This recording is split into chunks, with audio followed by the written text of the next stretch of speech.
Hey, hello, hello. Meet Tina here. Hi, everyone. How's everyone's doing? Today is February the 1st, and it's going on into my 5th month of my post-COVID recovery.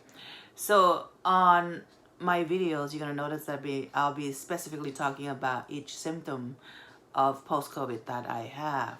So on today's video, splitting, bad headache, and also insomnia are one of the symptoms that I have. Now, I'm going to ask some of the audience here, listener who have, watching this video, post a comment if you have this symptom as well, insomnia, and also a really bad headache. Okay, and I'm talking about those who never had a history of headache before or a history of insomnia before. All right, because it's kind of hard to separate if you have that symptom before COVID. Let's say you have a problem with sleeping or headache before, then it doesn't count because it's kind of hard to tell if that's the cause from COVID. Now, in my case, I never have headache in my life. Believe it or not, once in a blue moon. I can't remember when the last time I even take Tylenol for headache. I don't have that.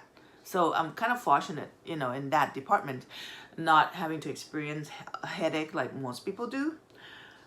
That's something like rare for me. And also insomnia, not be able to sleep. I'm not that. I never had that problem before COVID. I'm the type that once I lay in bed, my head hits a pillow, lights out, gone. It's so easy for me to fall asleep. I never have trouble sleeping at all. So now with, I have been noticed when I was discharged from the hospital, I started to have like splitting headache, like really bad headache, and just travel. It's all day, like throbbing. And it's hard to explain because I never have headache before. So this is so weird to me. I know that's like, why am I having like such a bad headache? It's like so bad sometimes.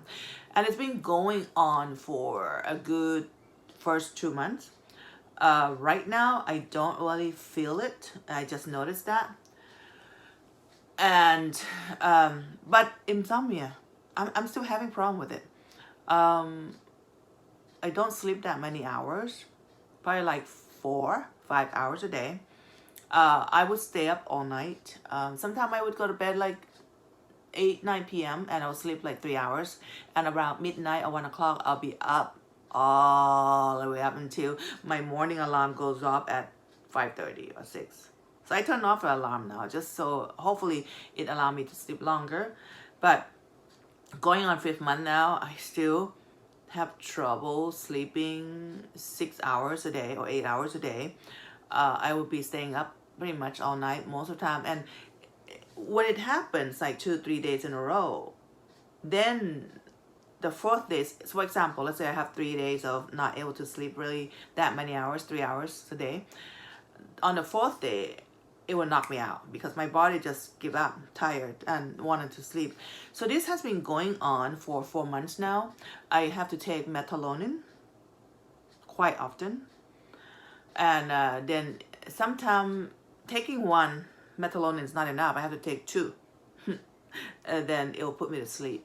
Because, I try not to take any kind of like too much supplements, but at this point in my life, it's like I have to.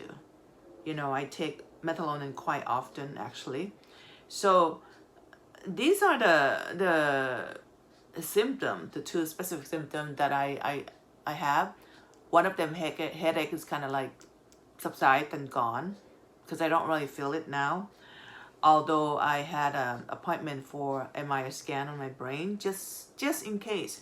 One of the things I would like to recommend to all the COVID patients who have been hospitalized before, who have problem with pneumonia, especially with pneumonia. If you have that, just like me, definitely highly recommend for you to follow up with your doctors and make sure you have a follow-up with your lungs x-ray or CT scan, making sure that you don't have any more information or infiltrates, because those are the two that actually can, the lung specialist told me that the information can stay for many months. So you want to get rid of it, I think, because when afterward the first month, 4 weeks, I still have a hard time breathing, and that's because of inflammation. And I went back into ER again, and they found a lot of infiltrates in my x-ray, more than the first time that I was discharged. So they began to give me a treatment of steroid and antibiotics again, like 3 types of antibiotics. And I stayed for additional 7 days on the second admission, and that's because I still have a lot of inflammation. And I think the third month I had another x-ray, and then my infiltrates and inflammation kind of looks, I mean, it's gone. It looks clear on my x-ray. And I ended up with some scarring, you know, not a lot, but some scarring from COVID. So I think if I wasn't proactive, and if I didn't prone, if I didn't trying to exercise my lungs and have all these right medications, my lungs probably got worse damage, more damages from the virus, because I got recovered a lot faster than most average people. That's what I was told by the doctor and nurses as well in the hospital. But still, my God, for recovering so fast, it's like 4 times in the ER. First time stayed 22 days, second time stayed 7 days, and third time, fourth time is 1 day in the ER. That's crazy.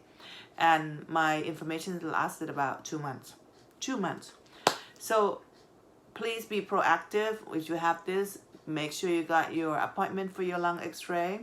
Make sure you have like all the blood tests, because this virus messed up your lungs, your heart, your blood system, your nervous system. And that's not from listening to out of YouTube or doctor. This is from a personal direct experience in my body. Okay, that's direct experience in my body. So I would like recommend everyone just make sure, be proactive, do that, take supplements, because I'm still taking it and I see the result. All right, so post a comment below if you have experienced this also. If you have a question, do post that. And if you enjoyed this video and you find that this video is very educational, informative, please subscribe or share with your loved ones, your friends.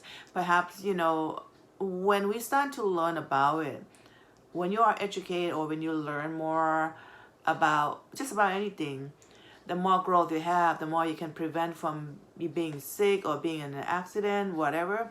And by sharing is caring. All right. Thank you so much. Bye-bye.